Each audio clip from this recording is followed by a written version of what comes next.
Hi, I'm Larry VanMersbergen, host of the Doctor Who Collectors Podcast, and this is The Legend of the Traveling TARDIS.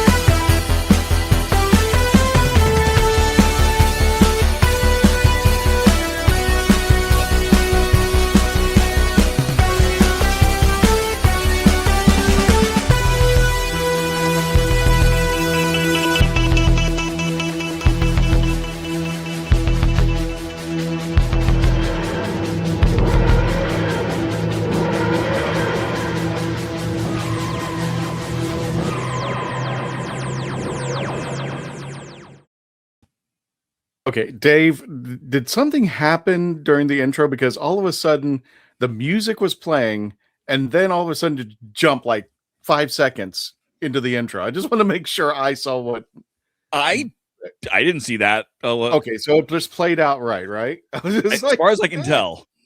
The music went like like, oh my god. We're having one of those shows, ladies and gentlemen. Yeah, I just rebooted my computer. That was great.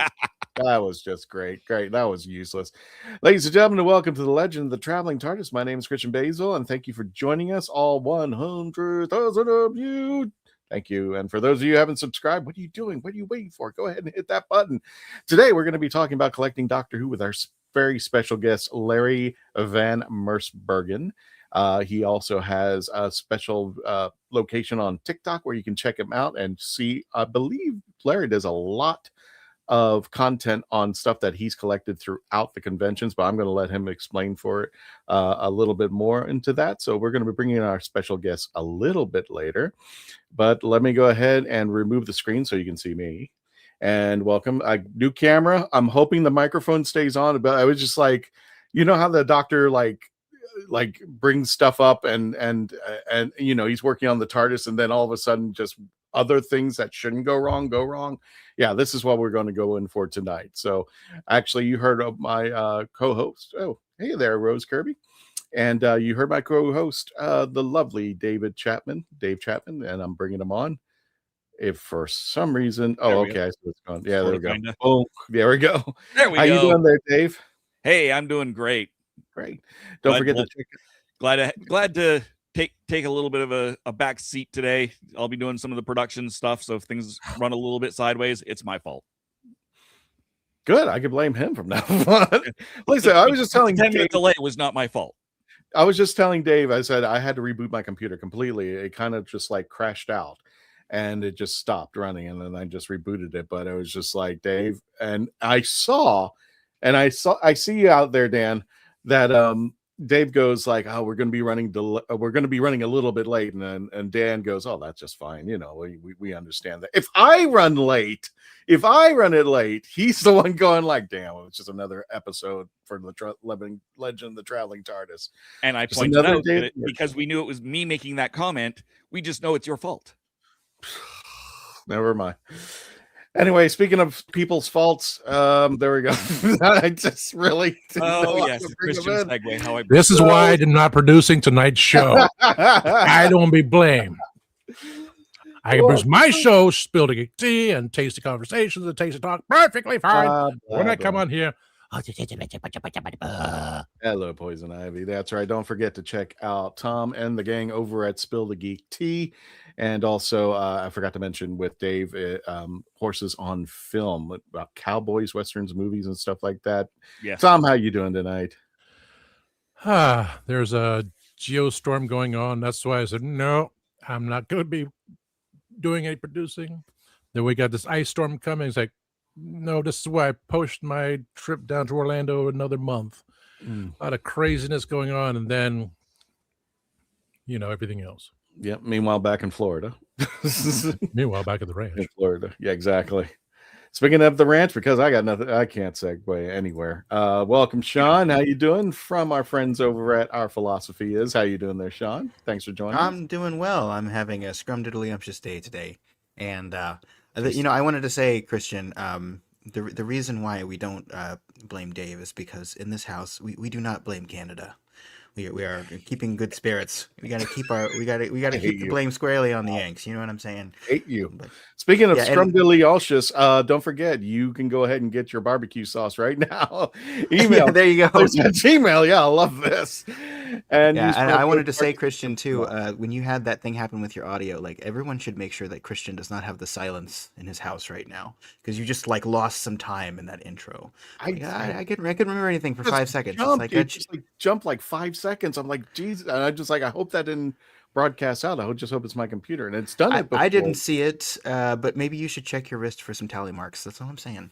I did. Timeline's I changed. don't like to use Sharpies on bare skin, so that's all I'm saying out there. Speaking of Sharpies on bare skin, I don't know where we're going with that, but she knows where we're going with that. Actually, you know what? Let me go ahead and bring in our guest so he can be part of the Who Knew News. Let's go ahead and bring in our special guest, Larry VanMersbergen. How you doing there, Larry? Thank you for joining us. We're all here. Thank together. you. How you doing, Larry? Great Welcome. Doing great. Thanks for inviting me here. It's a lot of fun. I love your show. It's a lot of fun to be here as a guest. I appreciate it. Thank you. I'm doing great. It's wonderful. Thanks to you for joining us at the Legend of the Traveling TARDIS. And it looks like there's a whole bunch. It looks like we could spend at least 5 shows on what's going on in the back of you right now. Yes, probably more. But so we got a nice little show and tell. There could be a whole podcast about it. I know. Yeah, actually, there's a show about it, I think. out there. Really? where can people find it? What's the show called? The Doctor Who Collectors Podcast. It's anywhere you get your podcasts. We are on everything. We are part of the Doctor Who Direction Point Doctor Who Podcast Network, where you can find a lot of other great podcasts as well. We've been around for about 6 years now. Cool. I've been collecting for 45 years. So I thought this was about time to help folks out and give them some advice, talk about what's going on. And, and then along the way too, talk with some Doctor Who actors and, I talk at conventions. It's just a lot of fun. Now, Larry, we're going to bring in Gadget in a moment for the Who Knew News, but I do have one question for you to start it off. What was the item that was your gateway drug into the next 40 years? What was the very first item that you got that said, okay, this is starting everything? Well, there was actually 2 items. This was back in 1981. My mother and I were on a grocery trip, and she noticed a comic store next door. So she gave me some money and said, go have fun. And I'm like, awesome. So I walk in the door, and the wall on the one side was all Doctor Who, and to that moment I didn't know they made anything. So I bought a Target book, Day of the Daleks. It was my favorite story, so I bought that. And I had also bought Doctor Who Monthly number 72 with Peter Davison on the cover, and I had no idea who he was. So that was how I started. And then it actually continued in the grocery store when I met my mother at the checkout.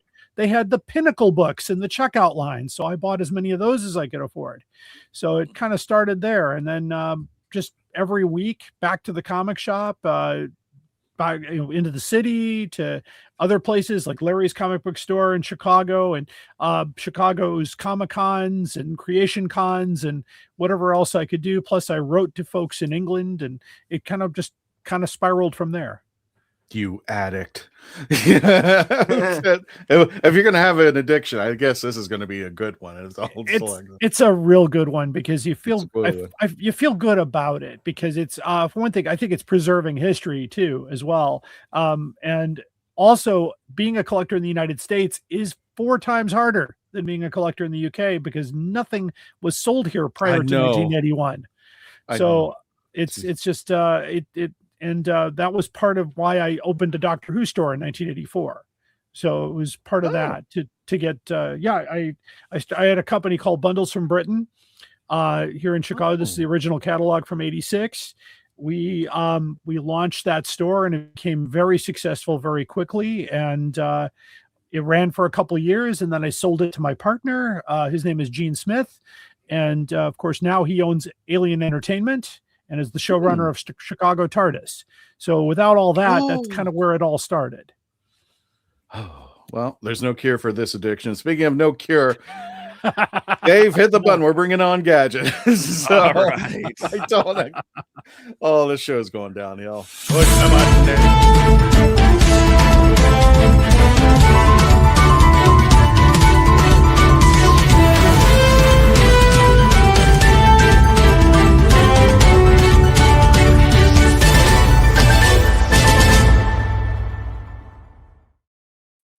Yeah, I think we've been silenced. I think we have been. Because that would explain the show. That would explain the show. You got a little something up here. You got a little something. I'm like, well, how many times have we done the opening? Look at this. Look at this. Please, dear God, don't tell me you use like a permanent marker. I won't be able to explain this to anybody.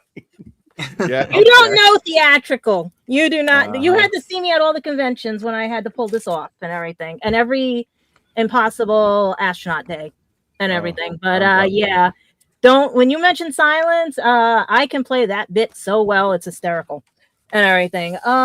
But we have to start sad because I can't do happy with this sad thing we just found out and everything. But if you guys have tuned into Instagram, and it's upsetting me now and everything because that John Barrowman, you know, he's Tom. Tom, can you bring in those 2 pictures that are still in the chat that I uploaded there?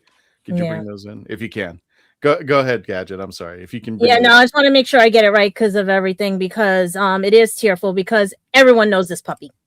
Everyone has seen this puppy, everything, and John Barrowman's child. I'm going to call it his child because I believe that. If you can't have any children, they are your next best thing as children because they could have the soul of the child you were meant to have. But lost his beloved Captain Jack at, I think they said 18 years old, which is very good for a Jack Russell Terrier and everything the other day. And I sympathize with him because my cat, Shadow Cat, same thing. When it was passing away, it was slowly in the arms and everything. And yeah, my heart goes out to him because I would have been all over his Instagram seeing if he needed anything, if he was okay. But if you guys can tune in, it's it's this puppy went with him everywhere. Let's put it that way. Mm-hmm. And he was getting on in age and he usually stopped bringing him to the conventions and stuff. And basically he waited. And that's what happens when it doesn't matter if they're human, not human, whatever they are, because doctor's not human and everything. They wait for those they love. And I don't blame him for telling everybody because that puppy gave him hope and everything. So from us at Legend Traveling TARDIS, we hope that everything is fine at home, everything's good, and that this is just one small stepping stone because maybe this Captain Jack will regenerate into something more.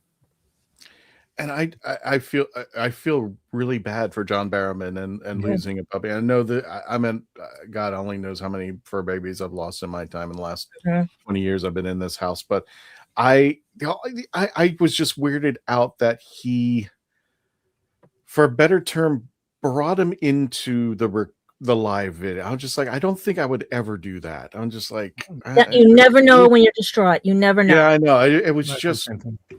What's that? I said the same thing to you.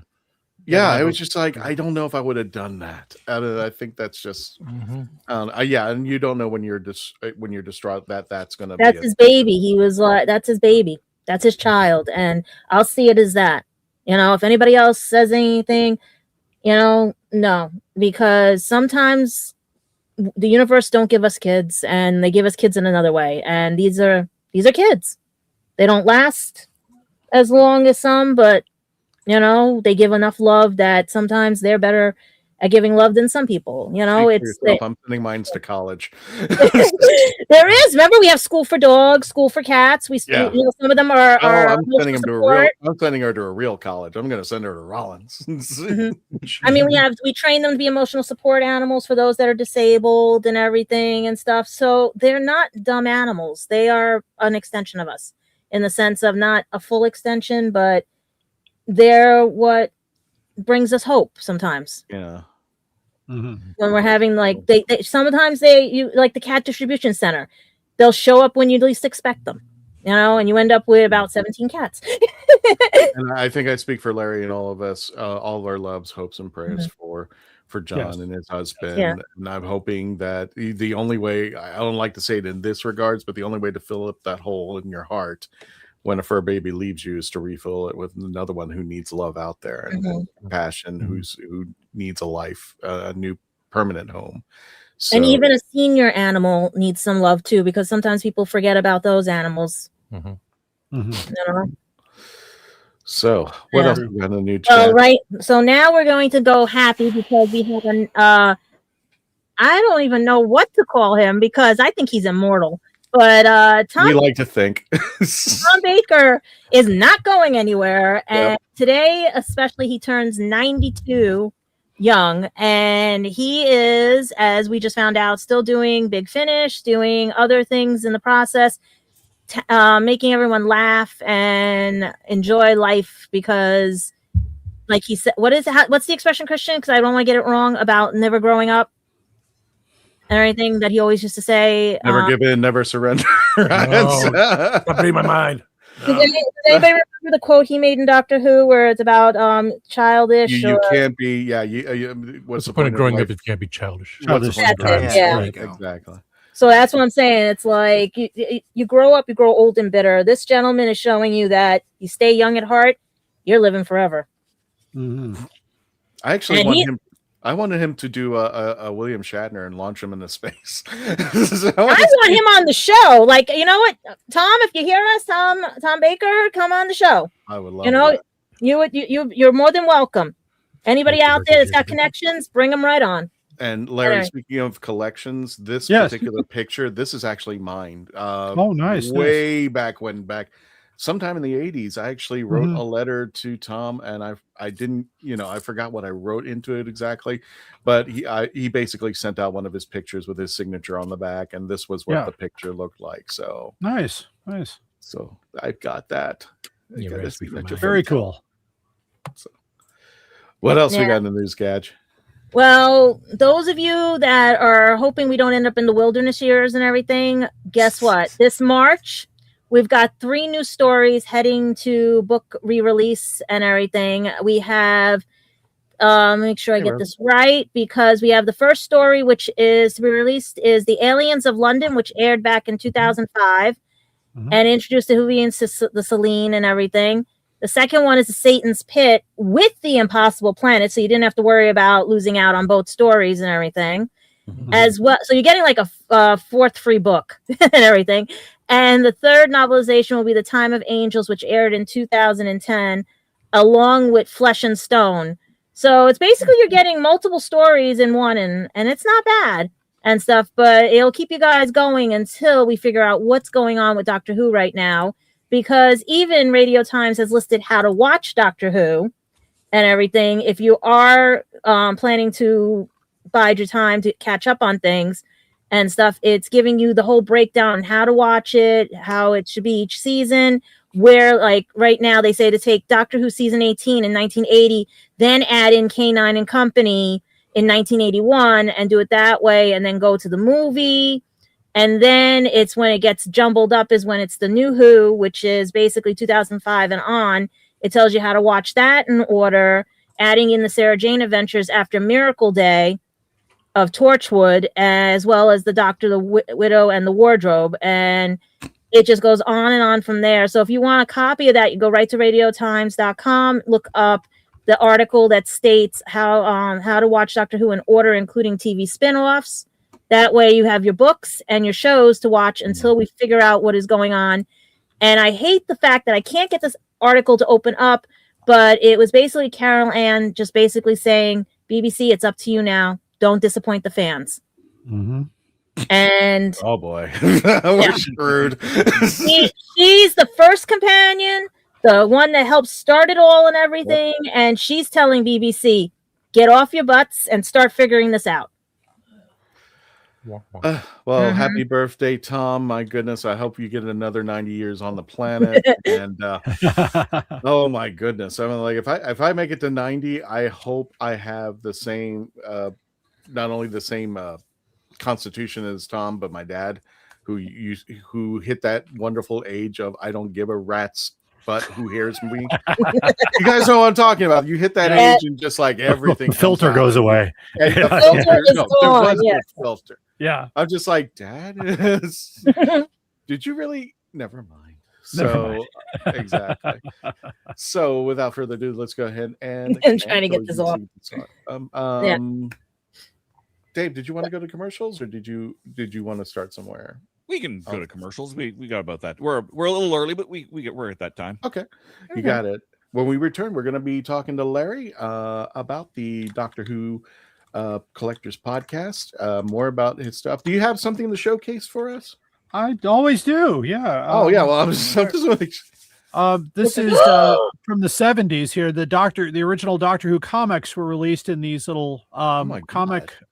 These fold out into newspaper size, but this is from the late mid 70s because Tom Baker is featured as in this issue. I was going to say that's Tom and Jerry, not Tom Baker. No, I know what this is. I know what this is. Oh my God. I think I've got one I can open up for you here. Okay. This has the Doctor Who adventure. If it's what I did, I saw this in the comic book stores here. Yeah, you couldn't touch them. You were not allowed to touch them. No, and I don't mind opening them up because there's Star Trek in here, and there should be a bunch of them in there. Yeah, let's see. Of course, it's probably all the way in the back of the newspaper here. Here we go. Doctor Who. Let's get that up to the screen here. So Doctor Who. Yeah. So this is what came out first. Of course, later some of these were reprinted in the Doctor Who weekly magazines, and I've got all those too. So it's a lot of fun to find these, and it even goes earlier than that because I've got I'm gonna have to put you guys on speaker here, otherwise these are gonna pull my head apart. You're fine. Is our these? Yeah, these were not allowed to be touched in the comic book store. Now, just in case people are not familiar, what is that? Can you guys hear me? Yeah, we can hear you. Yep. Yeah. Oh, I think I lost my sound. Hang on. I guess I got to plug that back in. That's okay. I don't want to be the only one. With mixed emotion. So, there we go. Can you hear us now? There we go. Can you guys hear me again? yes. We always could. Hello? You couldn't hear us, but we could hear you. Uh-oh. Oh boy. We might go to a commercial break. He might be on mute on his headphones thing. You know, he has the volume control on the headphones. He might be mute on there. He'll go to commercial. Well, you know what? I cannot hear anybody for now. I'm not sure what's going The on here. headphones has the volume thing. It might There be we go. stuck there. Am I back? You froze up for a second there too. Yeah, Larry, you're fine. Yeah. Cool beans. Actually, if you don't mind me, I have a personal thing to. I'm having sound right issues. There Yes, you go. that is the other thing I was going to ask about to display. There you are. Ladies and gentlemen, we have over 100,000 subscribers, and we're actually at 106 right now. Look at that. And I want my copy. I just like the fact that when I first got the message about this, it goes, "Oh, we made these things lighter and smaller, and it's not this." I'm just like, "Oh, what a nice way to say you've gone a little cheaper on the award." But yeah, we are so happy about this. 100,000 guys. If you can tell your friends to subscribe, or I think, if I'm not mistaken, just for giggles, the official Doctor Who. The Doctor Who official YouTube channel, I think they're like at 4.5 million or something like that. So we're catching up. We're catching up. The hunt for 1 million. Yeah, exactly. At least for 1 million there. So that'll be Spaceballs 3. Exactly. Can Larry still not hear us? I think he's. Oh boy! All right. Well, Dave, Dave, let's go to commercial break. Commercial. All right, some time to put this up here first because that'll do the thing. And I'm gonna hit the wrong button because of course. Why can't I hear anything? There we go. Can you hear us now, Larry? Oh, we can hear Larry. Well, let's find. All right, going to some time. Trying to find the commercials here. There we go. Yeah, maybe you could message him during the commercial or something.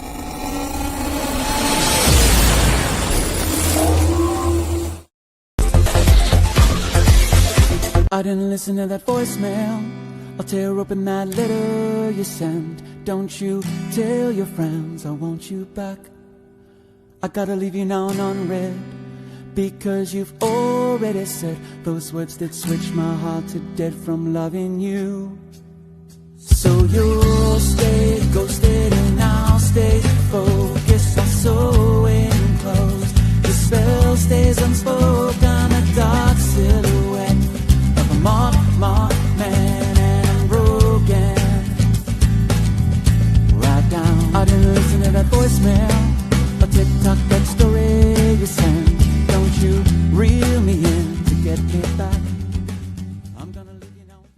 Are you tired of toxic fandoms?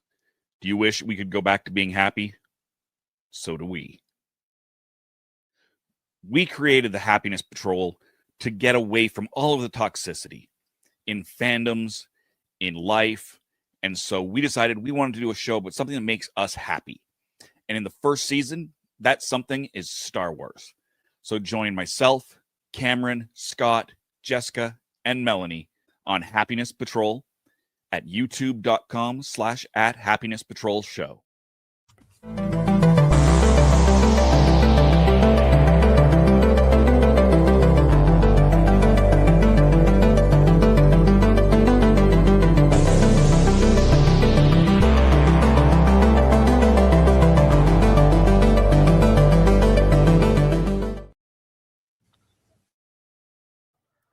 I'm author Mark Muncy. And I'm author Erica Lance. And this is Eerie Travels.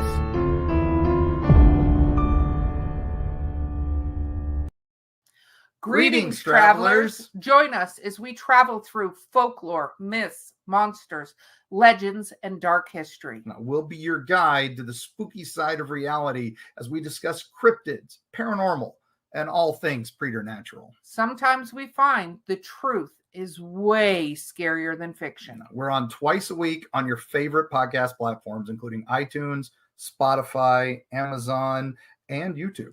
We have amazing guests from all of the areas of the strange and unusual, including witnesses, investigators, and more. Now, with Erica's curiosity and ridiculous array of pop culture and true crime knowledge. And Mark's decades of experience diving into folklore and the legends with the truth that's behind them. Yeah, so join us, travelers, as we take you to the edge of reality, and we'll see you on the other side.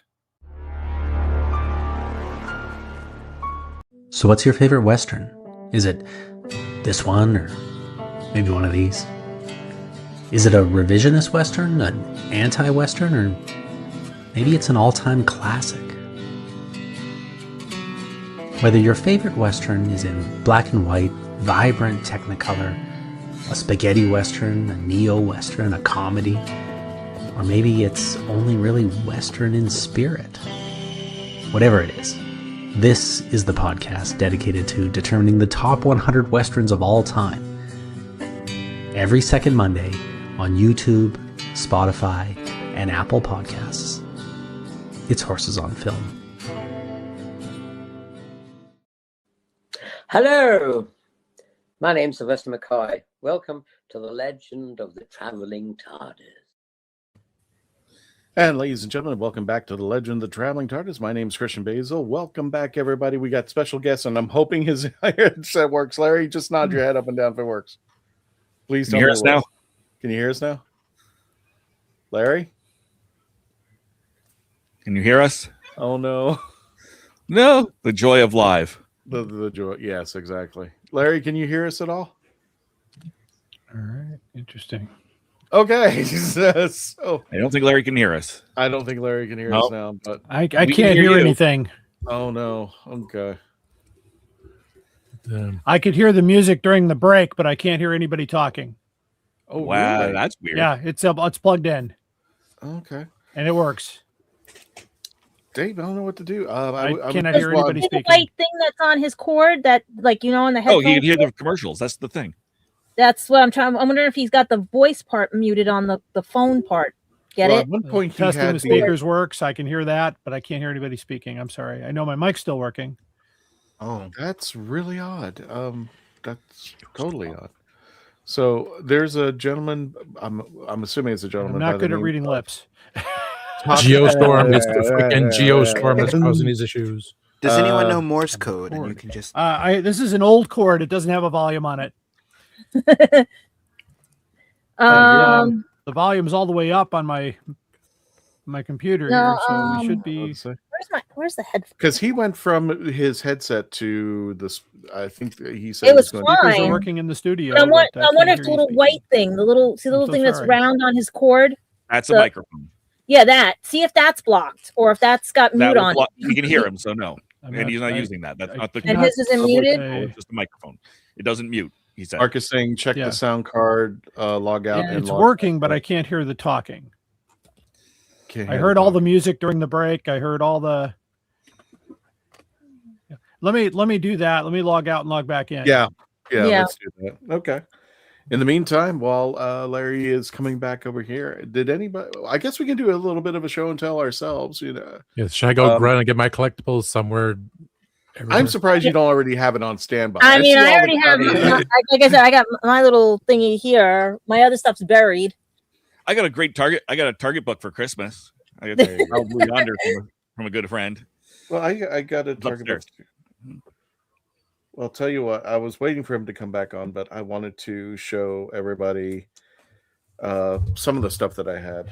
And unfortunately, Larry's out. So one of the things that I enjoyed. Hold on. Yeah. Oh, Larry's back. Larry might be back. I can hear you. Yay! Yay! All good. I don't know what happened there, but hey. I think it was probably Joy of StreamYard life being production. weird. Stuff that I'm not insured with. Okay. Or like everybody said, it's the Geostorm. We had a solar flare 4. Could So it's be. messing with technology and everything. There's a wibbly wobbly timey-wimey thing. I'm sure. Wibbly And wobbly, if they're timey sensitive, wimey. like some people, it affects you, like headaches and dizziness, and yeah. And sound going out. Absolutely. Well, it wouldn't be a live show if there wasn't a problem, right? I like it like this. It means we're real. I don't like ones that are scripted. We're glad to have you back.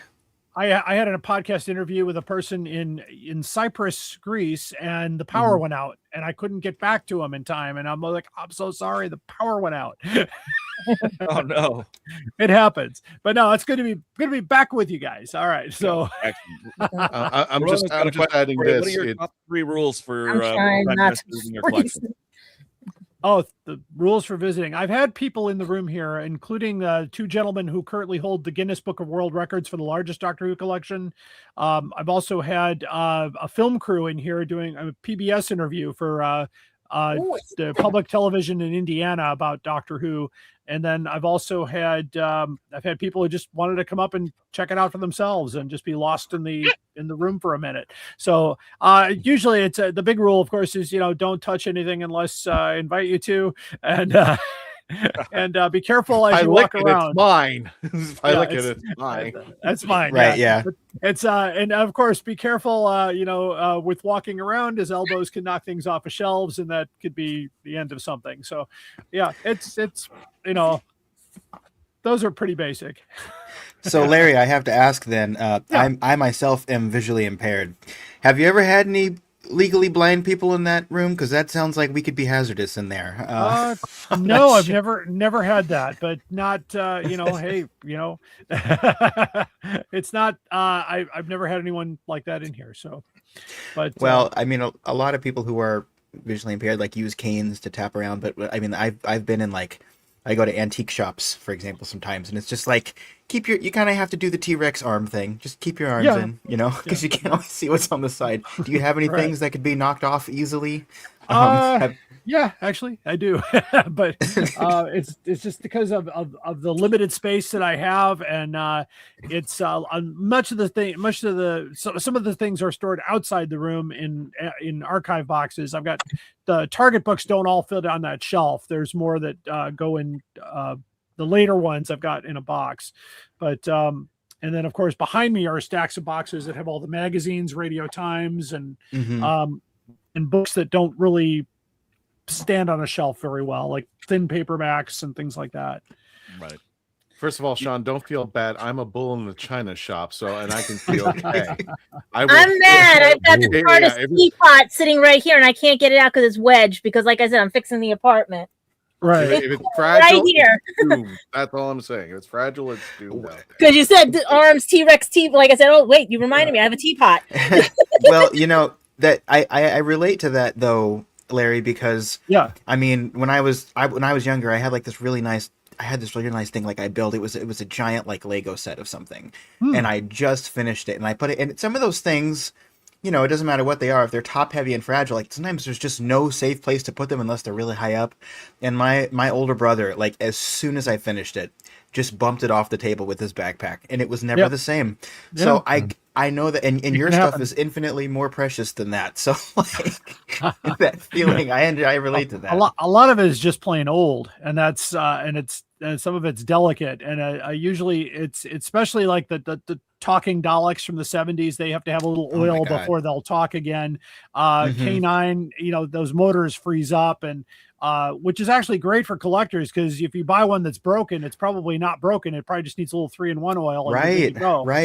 Yes, but, exactly. Yes. But and some of the stuff was not built very well. I have a Bagatelle game from 65 that it's a plastic little, like, pull the plunger and get the balls in the slots kind of thing, and it's extremely delicate because there's a crack in the plastic. I mean, it was from 1965. It's been played with and probably broken and put back together. So that's the nature of collecting things that were, you know, 60 years old at this point. So, right. I mean, vintage game console collectors as well. What you said about them being broken. I mean, like, sometimes people will put things in shops and you're like, oh, this doesn't work anymore. They'll sell it at a discount. And it's like, if you know how to fix it up and get it to work, it's like, hey, you just got a great deal on something, you know? Absolutely. I got all my talking Daleks for under $20 because they said they're broken, just used for parts. And I'm like, I bet I could get him talking again. And I got them all talking. So it was nice. It was great. And the K9s are tougher because a lot of times you buy them, they made this mistake of making the record like you could pull the record out and turn it over. Well, if you can pull the record out, that means the record can be lost. And so a lot of those K9s don't have records because kids took them out, they're lost, they're gone, they're broken. So I got lucky to get a K9 with a record. But that's just how it is. And of course, in the United States, none of those things sold here. So everything had to be imported. And that's the nature of the Doctor Who collecting prior to 81. Everything that was produced before that had to be imported. Was that when it was picked up by a lot of local PBS stations? PBS, well, in Chicago, it started in 1975. That's when I started watching it. And but merchandise didn't come to the place until about 1981. And we did have a convention in Chicago in 79, but there were no dealers that had anything because it was basically comic book dealers. And they had the Marvel premieres. That was about the only thing you could buy from Doctor Who. It was in 81. There was an import. You could import some of the books, but they were really expensive. Like the first Target book I bought was $4 because they had to import it directly. And then a year or two later, Lyle Stewart opened up in New Jersey and was able to get those Target books down to $2.50 because they bring them in by the pallet load and do that. So that's basically what happened during the 80s. It kind of became a huge explosion of Doctor Who merchandise that was introduced to this country, and people just went for it. Right. And I don't want to like take up too much of your time just with this like one line of questioning, but go ahead. But I wanted to ask, like, you talked about some specifics there, obviously, but what in general, like, what do you think changed in the early 80s? Like, what do you think, was it culturally, like what flipped that switch where there was more merch available in the States, whereas you couldn't get it as much before? Well, a company called Lionheart got the distribution rights to the Doctor Who stories from basically the existing color Pertwees through the end of Tom Baker, and they blitzed the sale of those to over 300 TV stations in the country. So fandom picked up probably around 81, 82. And then, of course, the United States getting the 5 Doctors first in 83 was huge, too. So it kind of built a big momentum. And, of course, the convention, the small conventions turned into, like in 84, we had the largest convention in the country here in Chicago, the Spirit of Light TARDIS 21 convention. Where I met Patrick Troughton and John Pertwee and Tom Baker was there. And it was just it was just a huge, I mean, thousands of people came for that. And it just became a huge thing. And when I opened up my Doctor Who store, I said, well, we got to get in on this. And so we started importing Doctor Who from England and getting it from distributors. And we had a table at TARDIS 22 in Chicago, which was in 85. And that's where our business exploded, because in one weekend we made $20,000. So like that market was kind of just there waiting to be tapped, basically. and stuff that nobody had seen before. I mean, we brought in, my company had the hardcover books that were released by W.H. Allen, and we got those from Lyle Stewart. Nobody else wanted them. So we had them on our table, and people were like, wow, I've never seen this before. Give me 10 of those, that kind of thing. It was cash. Of course, back then it was all cash. I think we took one personal check, but nobody took credit cards yet. It was just one of those, but it was all cash business. Back in the day, and people were just really clamoring for the Doctor Who, and it was huge. I mean, it's just really huge. I can't really say that lightly. People wanted their Doctor Who merchandise, and they said, where can I get it? How can I get it? And that's why when I opened up the shop, we did a mail order company. I showed it earlier about to grab it here. The Bundles from Britain catalog from 1986. This was hand drawn by the late Bill Eubanks. He was a artist and cosplayer, and his cosplay of Davros appeared in the 84 merchandise special for Doctor Who magazine. So, but he hand drew all the doctors on this catalog. And so we put this, we probably put about 500 copies of this catalog out throughout the Midwest and beyond. And just the business took off. Orders every day. That's really cool to hear about, because I mean, back in 1981, I wasn't even thought of yet, right? So, I mean, I'm kind of a latecomer to knowing about Doctor, but I do consume a lot of classic Who, and I do watch a lot of footage of, the earlier Doctors talking about. I mean, I remember watching John Pertwee talk about the American fans and how they kind of like that the Doctor Who production is a little bit cheaper, and how he was surprised how well received he was there when he went to cons and stuff. So it's really cool to hear about those earlier days of selling the merch and kind of how it exploded during that time. That's really interesting. And I have a really good John Pertwee story. At that 85 convention in Chicago, Saturday morning, the doors opened to the dealer's room. The first person through the door was John Pertwee. And he walked up to our table and he said, look at all this stuff. And picked up a copy of the Cave Monsters and said, I like this one. This likeness is good. And then later I'll bring my copies of my book, Moon Boots and Dinner Suits, and you can buy that from me directly. And so he did. He came back later, and I bought a hardcover copy of that book, gave him $20. He signed it for me. I met my idol, because that's the first Doctor I ever watched on TV. He was the nicest guy, just absolutely and just blown away by the dealer's room.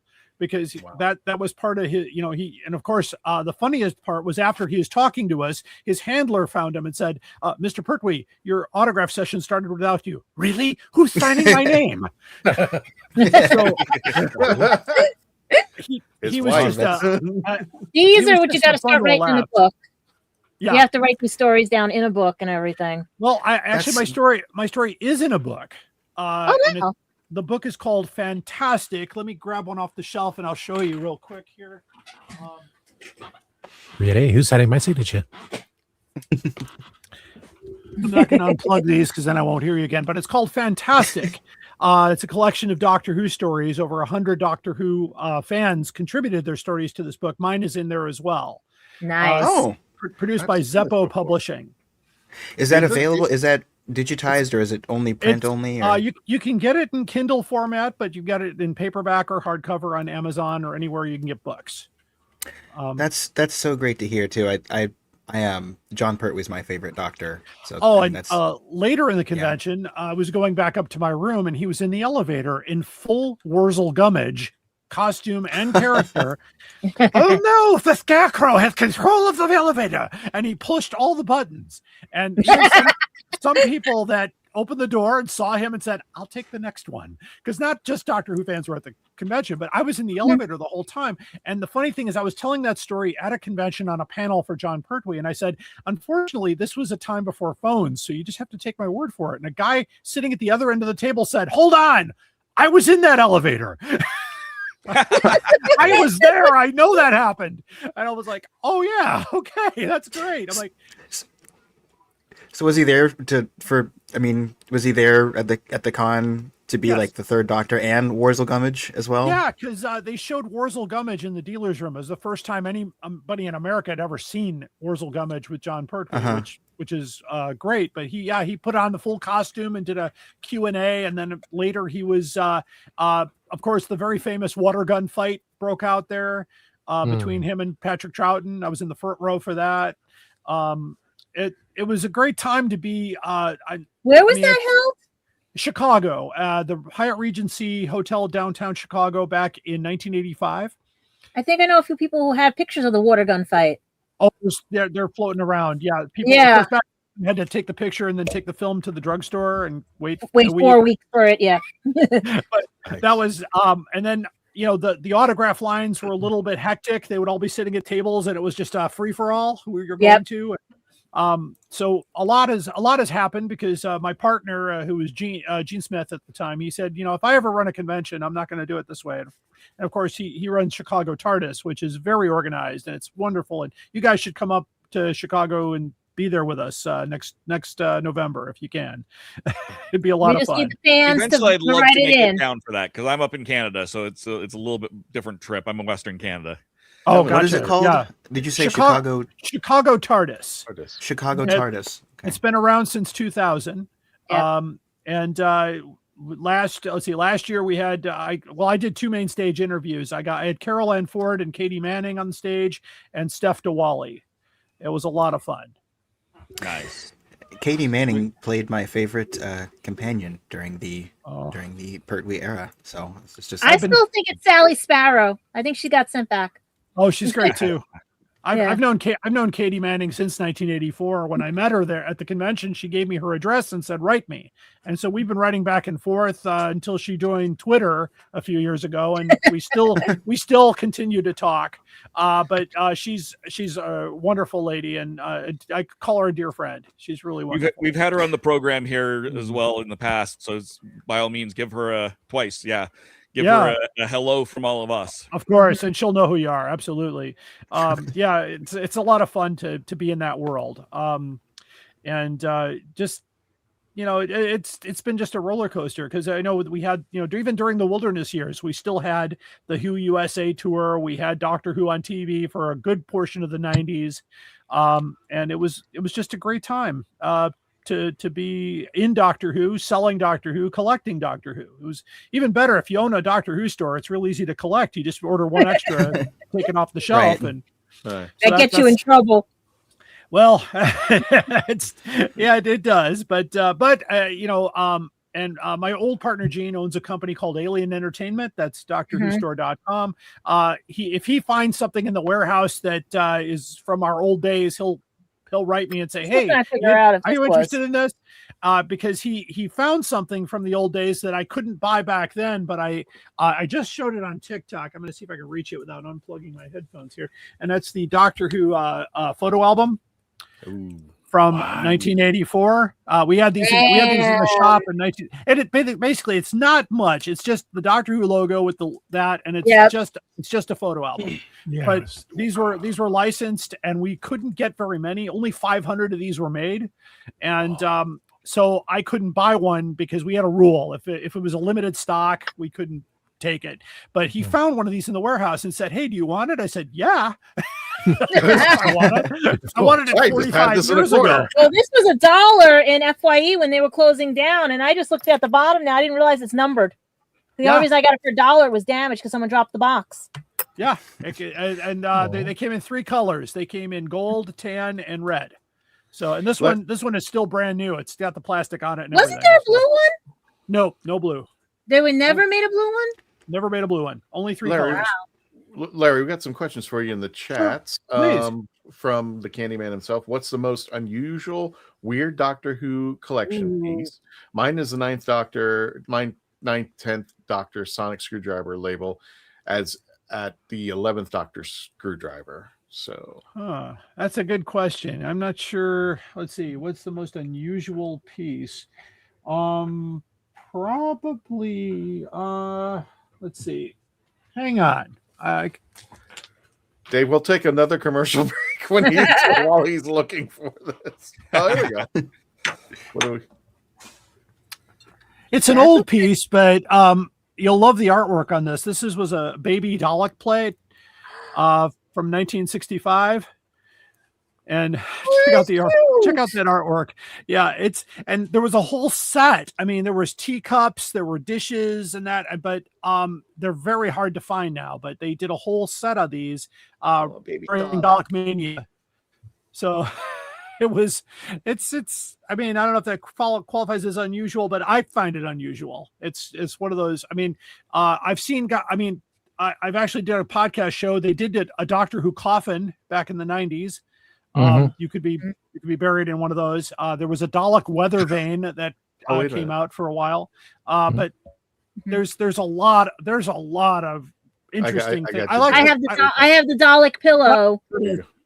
The coffins and more. That's the actual coffin. I got that picture from David J. Howe.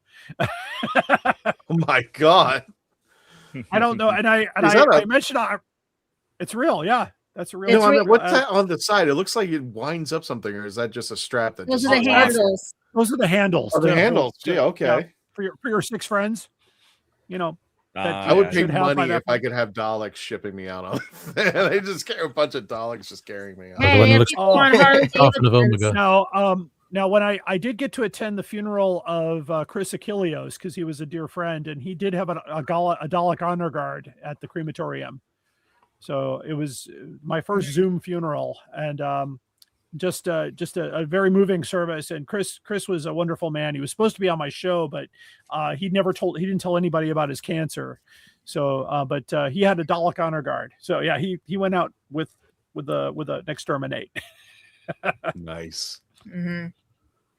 But yeah, the coffins were interesting. There's just, oh gosh, there's so many things out there. And I try to find the unusual if I can, but usually it's, you know, if I see something, I'm like, hey, that's kind of cool. I'll take. Oh, I do have a Doctor Who label maker. That is pretty unusual. Oh, what?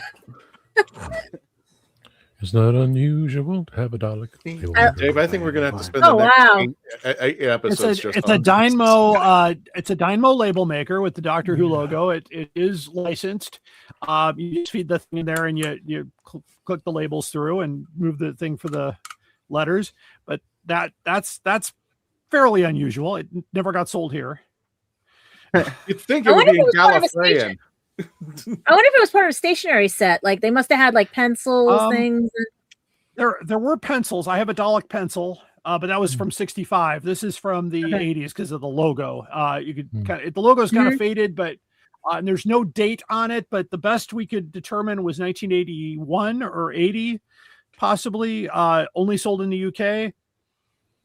I came across this. Somebody had it on their it was a toy dealer had it on his site, and I'm like, okay, that looks cool. I'll take that. I'm still disappointed it's not in Gallifreyan. It's really that would have been cool.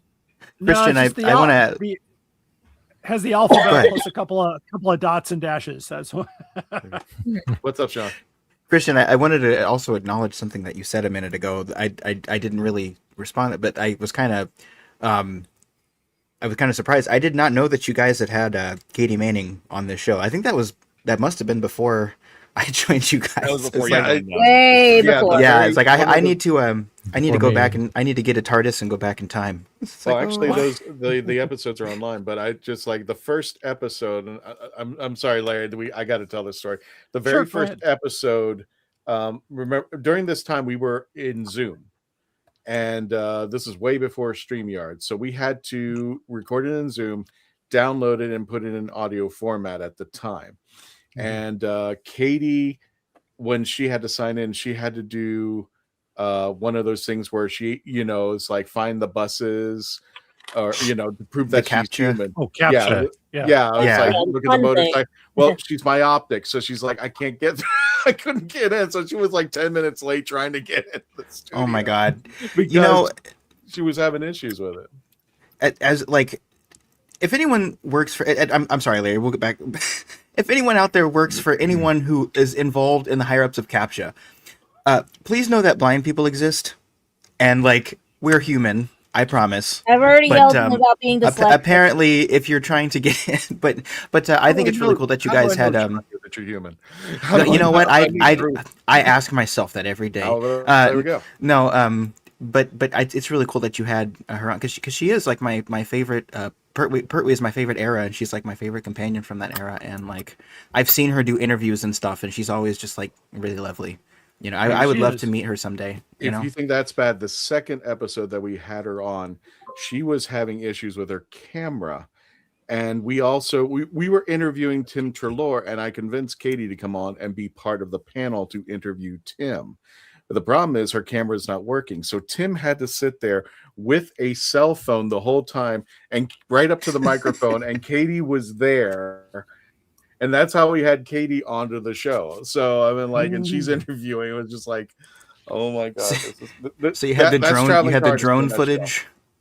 We had the drone. Yeah, we were just being entertained. We had to sit there with Katie. Could only talk through Tim's equipment. So I'm like, oh boy, yeah. But it was hysterical. It was one of the best.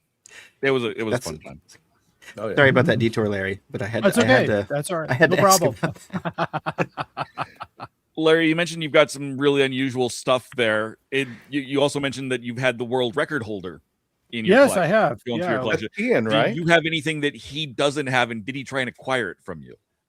Yes, he actually took a lot of pictures of things like my outer space, my Patrick Troughton Wall's Ice Cream space book. He didn't know about that. Or any of the cards that went with it. And so I had all the cards and all that, and the Dalek card, cigarette cards too. He didn't have that. One of the TARDIS tents I had, he didn't have.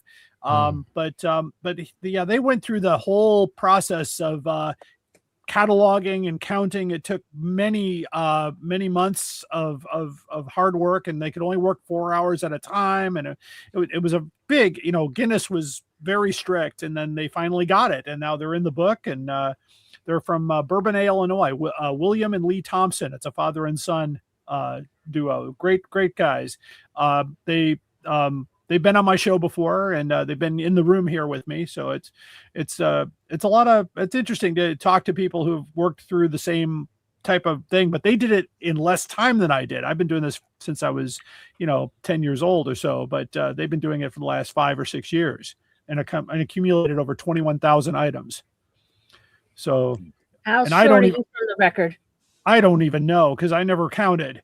And I might have more, I might have less. I don't know. It depends on the Guinness had rules too. So without running afoul of the Guinness gods, 2 copies of a Target book might count if one was different than the other, like for say a price difference or a printing or a cover that could count. But some fanzines do not count. Fan made items did not count. Everything had to be licensed in some way. Okay. If the item was licensed but doesn't have licensure on the product, it didn't count. Oh, really? Wow. So they're real strict about that then. Yeah, because I have a folder that I acquired that is licensed but doesn't have any licensure information on it because it was used internally. It was a demo. It was basically in-house. Right.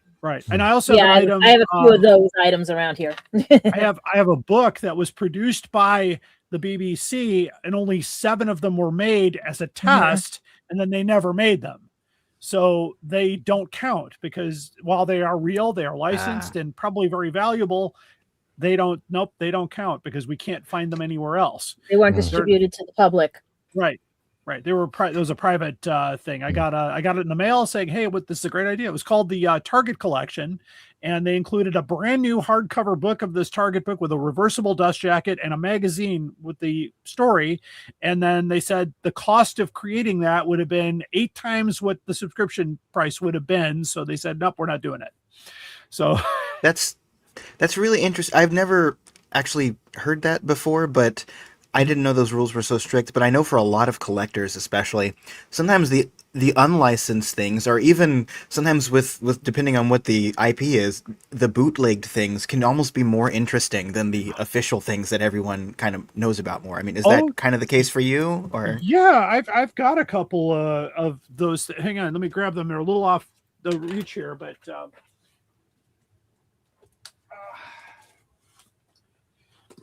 sorry guys, these 2 books were made by fans. Like, for instance, this hardcover edition of Survival. This looks it looks genuine, but Virgin Publishing never made it. So it's not very well made. And then someone else actually tried to copy the coveted first edition of the Loch Ness Monster, including the blue type, but it's extremely blurry on the front cover. and it's the These wrong. came out around the 80s, right? This came out. Well, the original of this came out in 1976. Okay. Okay. So, this was made by a fan using a very bad laser printer and and Lulu probably, but these are floating. It's okay, nothing wrong with Lulu. But these are floating around. But what my problem is that when somebody says that they're selling it as genuine and they're getting all kinds of money, and then someone who doesn't know on the other end, that's why I had a segment on my podcast called The Most Outrageous Offer.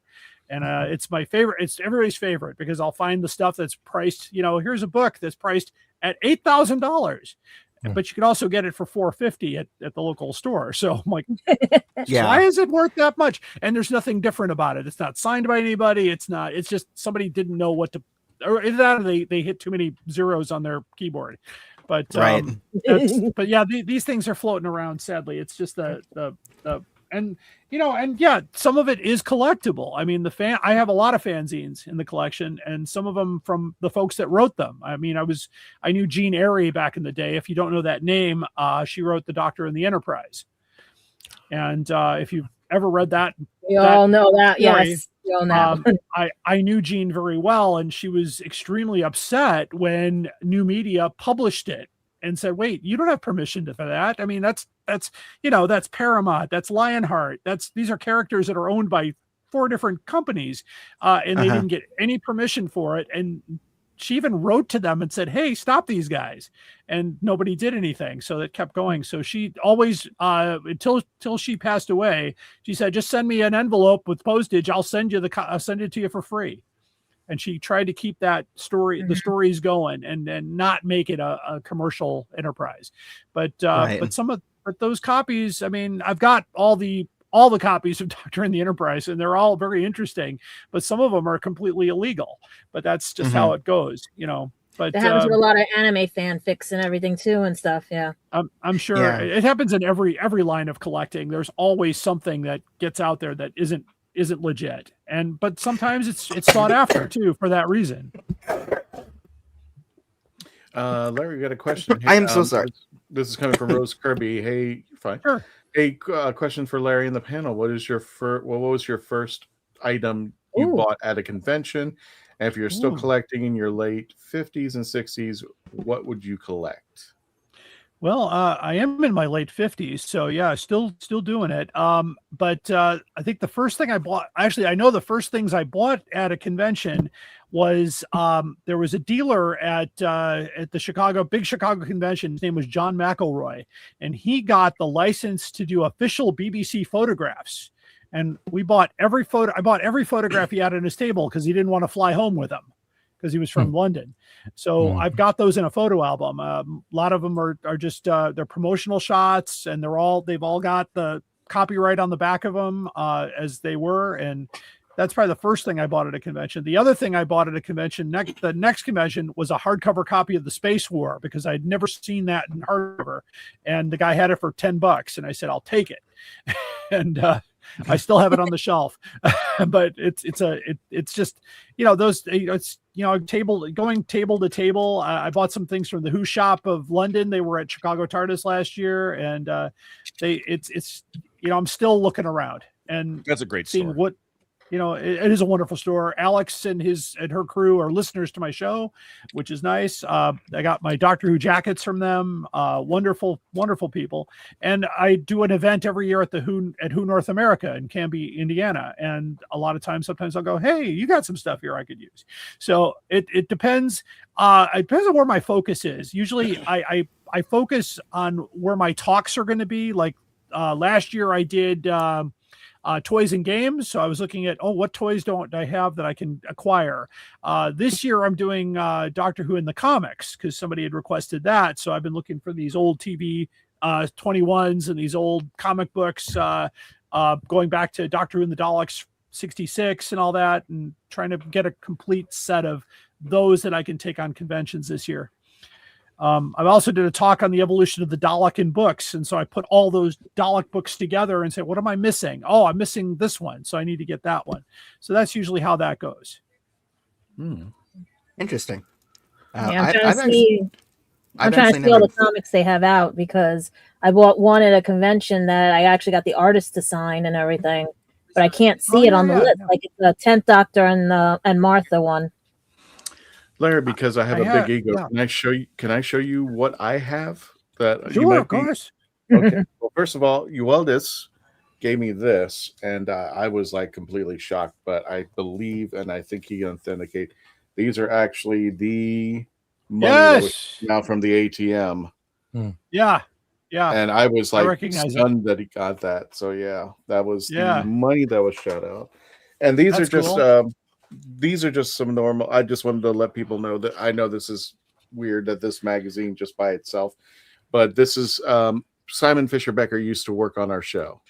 Yes. And unfortunately he passed away in March, this past March last year. And this is the magazine that actually has Simon mentions him and has a memoriam, but it's the only time in Doctor Who magazine where our show was mentioned because Simon used to work on our show. So that's one that I never leaves the house. I don't know why I've showed this one. Oh, Amy Pond. Well, the thing is, here's the story, Larry. This pisses me off to no end.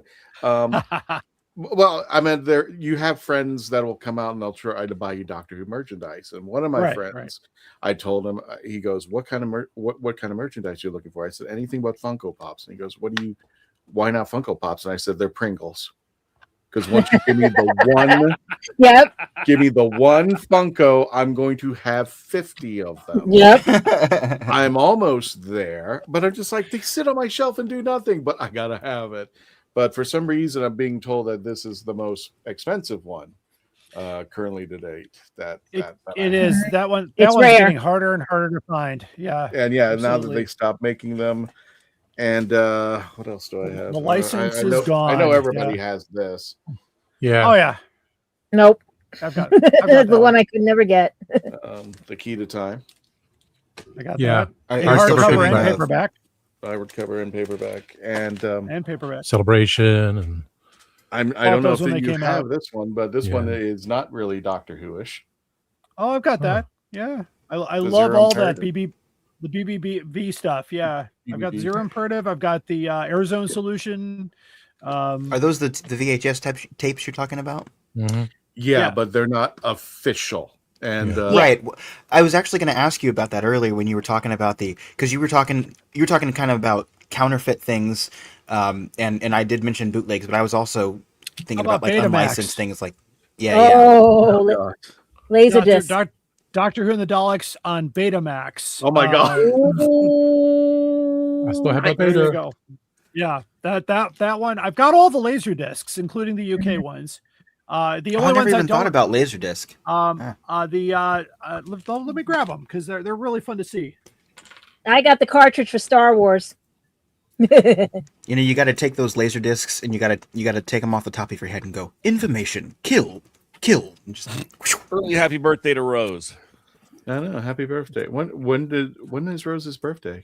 22nd on Thursday. 22nd? Oh, okay. She got 2 days. I grabbed one here. This is the 5 Doctors on Laserdisc. So this came out in the United States, and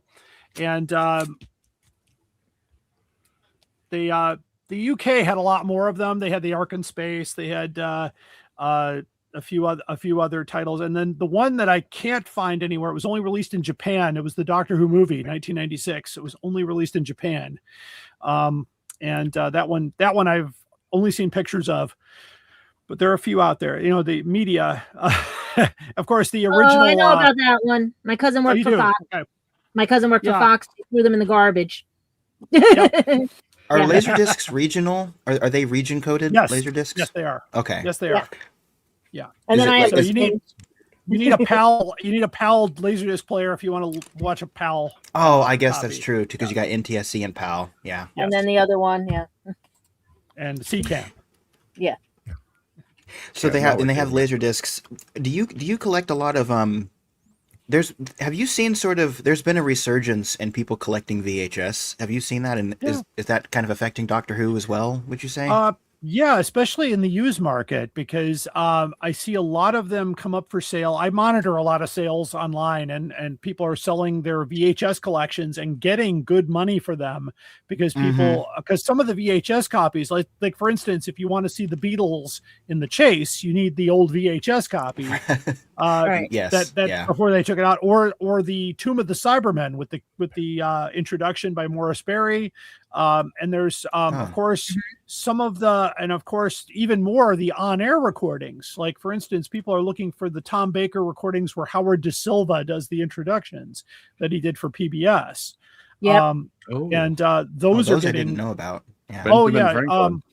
Yeah. They thought the American audiences were kind of stupid, and so they hired actor Howard Da Silva from 1776 and other things to and the Doctor and Harry are now risking their lives for the Channel Cybermen. 21. I used to remember. Yeah. And they would do these little narrations over it, and it was just I remember watching them on TV, and I thought, wow, okay. And at the end of the show, there'd be a credit for introduced by Howard Da Silva only on those particular episodes. But those episodes are on some special edition DVDs and some of the VHS copies. So it depends on, it depends on the level of fan, I guess. If you want to watch something in its original format, the omnibus Revenge of the Cybermen, that was the first VHS released in this country, is very sought after, and or even the Betamax copies that came out. People just want those because they're very hard to find. Larry, I don't know if he's willing to part with it, but Timescale says he has the '96 Doctor Who movie from Japan. Oh, he does. That's great. Good for you, man. I've never physically seen one, but that's great. I'm glad. He also has the Japanese stuff on Japanese VHS. I know it. I know it exists in Laserdisc in Japan. That was when I did an episode. He might have it. But that's really.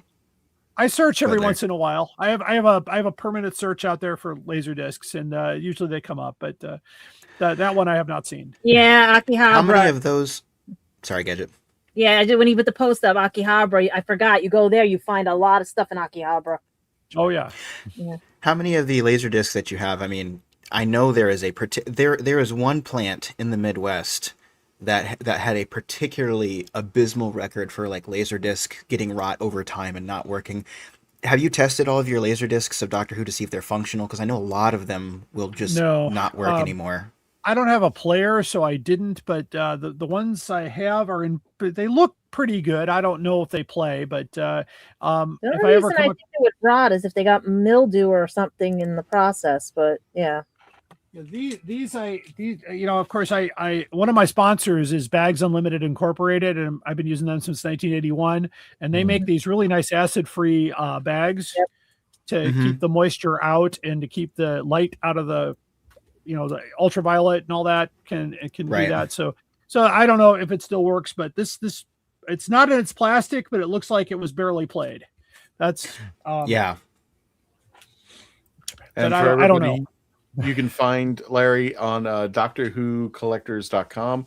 You can also follow him on TikTok at Doctor Who Collectors, I think it is. Yes.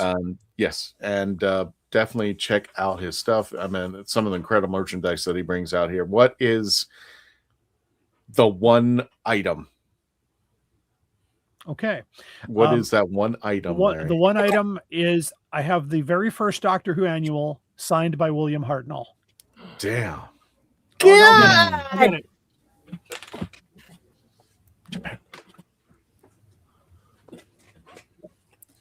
He's on YouTube, Greg. I subscribed. And I've had it authenticated by at least 3 people. I bought it 35 years ago from a British dealer who says he got it from William Russell. And so he signed a couple of these that just has his name and date. That's good enough for me. Do we need more? Right. Yeah. And the annual itself is in really good shape, but that's probably the one item that I consider, my personal favorite, because obviously he died before I was into Doctor Who, and getting his autograph is, you know, it was easy if you were there. He signed a lot of things, but I guess he signed maybe 5 or 10 of these and just signed and dated them to give away to friends. But most of the time he personalized his autographs, but in this case, he just signed a stack of these and then gave them out. And so I believe, as far as I know, the guy I bought it from, this was, and I've had all the stories saying, oh, you must have copied that on the internet. I said, I bought this before the internet was even a word. Yeah. You know, Right. and I've had it looked at, and unfortunately there's no official place out there that can authenticate his autograph anymore because a lot of them are gone. But I have had it compared to actual things. They say, yep, that looks like him. The pen marks are the same. It's faded. It's got the thing, but that's probably the one item. So, and of course, these annuals are a lot of fun. I've got all the annuals, so they're a lot of fun. But really, nobody can authenticate that book? There's nobody out there that can authenticate the autograph. His William Hartnell's Not autograph. even that company that comes to the conventions and everything. I checked with them, and that's not one of the people they can help with. Damn. Because I'd be willing to pay a little money to get somebody to give me a thing for. And they can't find the contracts he signed at BBC to see his signature. No, but he did sign a bunch of things, and there are some very reputable autograph dealers that have his autograph that you're able to compare at least, and they are very, very, very similar. It doesn't look like anybody would have been able to forge that, especially back when I got it. Because how bad is his signature? Like, it's not bad. I mean, you can tell it's his name. I mean, I'll hold it up again, see if you can see it here. But oh, that's tiny. Yeah, it's just his name and 1965, and it definitely matches the autograph cards that are commercially available for him. So that's probably the one item I have that, you know, of course, I've got things signed by John Pertwee. I've got 2 doctors' books signed by Colin Baker and Patrick Troughton. But of course, I also one other item I'll just put up here. This is not only the very first Target book; it was probably one of the first Target books out of the box. This book belonged to the late Chris Achilleos, and was given to me by his widow Tasha. Aww. It's apparently Chris wanted me to have it, and I was just deeply moved by it. It's in absolutely pristine condition. It was sitting on his shelf. He got it from the publisher. It's not signed or anything like that, but they're just with the first run. Yeah, and Tasha authenticated it that it's actually from that batch that came out. So the very first Target book that he drew, first book published, probably the first one out of the box or close to it. The author, the editor, the author, and the cover artist get the first 3 copies. Wow. And Gadget, you mentioned the handwriting of William Hartnell. Well, all those guys, when they sign their signatures, they're allowed to write sloppy because they're doctors, and doctors write sloppy. So William Hartnell's allowed to have a sloppy handwriting. You know, doctors never write well on paper. Larry, we're coming to the end of our show, but let me go ahead and for those folks, no, thank you. Let me go ahead and let people know that I want to thank everybody who came to Central Florida Comic. There we go. We want to thank everybody who came to Central Florida Comic Con this past weekend. We had a great time. We sold some barbecue sauce out there. And we will be selling it at other conventions as well. But the pictures, there's videos of the Daleks of Florida. Please check them out at facebook.com, facebook.com/FL Daleks. We just had a massively good time out there. And for upcoming, I just saw Tom. Anyway, yeah, that's what I'm like. Nice. I'm gonna Sonic him. as I'm going to and upcoming confirmed conventions, we have Space Coast Comic Con taking place June 20th to the 21st at the Wickham Park Community Center in Melbourne, Florida. Get your tickets now. We should be out there. We still don't know if the Daleks will be coming out there. I know at least Hal normally comes out, but we still haven't gotten any confirmation. I'm not exactly sure, but we will definitely be out there June 20th to the 21st, as well as Ancient City Comic-Con taking place in St. Augustine, Florida, September 25th through the 27th. And the Dalek Builders will be out there to interact with, all of them from what I hear. That's taking place at the World Golf Village Renaissance Resort in St. Augustine, Florida. Get your tickets now. Also, don't forget to book your room. It is a fabulous convention, very eclectic, and they've got some stars coming out over there. If anybody is familiar with Star Trek and the podcast that they do, one of them is called the Delta Flyers. It's actually hosted by, I can't think of his name, I keep getting it wrong, but I think it's Robert McNeil Duncan or something like that, Paris, and Garrett Wong. They will be out there. Both of them will be out there, and I'm not sure if they're going to be hosting anything, but they are definitely going to be out there, and they are the heads of the Delta Flyers on the YouTube channel. So Ancient City Con, again, your adventure is waiting September 25th through the 27th. Don't forget to get your tickets now, and don't forget to say the Legend of the Traveling TARDIS has sent you. We want to welcome again. Thank you for Larry coming on. Just Larry, you almost get the final word. Please tell people where they can find you. Okay, my website is DoctorWhoCollectors.com. We are on all social media outlets, and I'm on TikTok at Doctor Who Collectors, where you can get a complete tour of the Who room and all the collectibles here. That's actually where I got contacted by the Legend of the Traveling TARDIS. So thank you so much for reaching out to me. No, thanks for coming on. Appreciate it. And you're My always pleasure. welcome back. Thank you. Happy to come back. Anytime. I think we could do at least a year of episodes just on yours. I mean, we got a year covered by now, just unless anything happens. So, yeah, absolutely, this was amazing. Thank you so much. We Thank definitely you. want to welcome you back. Also, Larry, we want you to lead us out on this. One of the things that we do is, since the passing of Simon, he, like I said, he was one of our panelists. We actually say goodnight to him. And we would like you to lead us out to say a final goodnight to Simon. And that's his husband, Tony, on the other side, who actually wrote the closing song of our episode. So, or of our show episode. Well, I'm just kidding. Yeah, I can't talk tonight. So, Larry, if you could, with everybody else and everybody in the chats, please say goodnight, Simon. So, Larry, go to it. Well, I was lucky to have breakfast with Simon a few years ago. So, my friend, good night, Simon. Good night, Simon. Good night, Simon. And Simon. And Tony, take us out.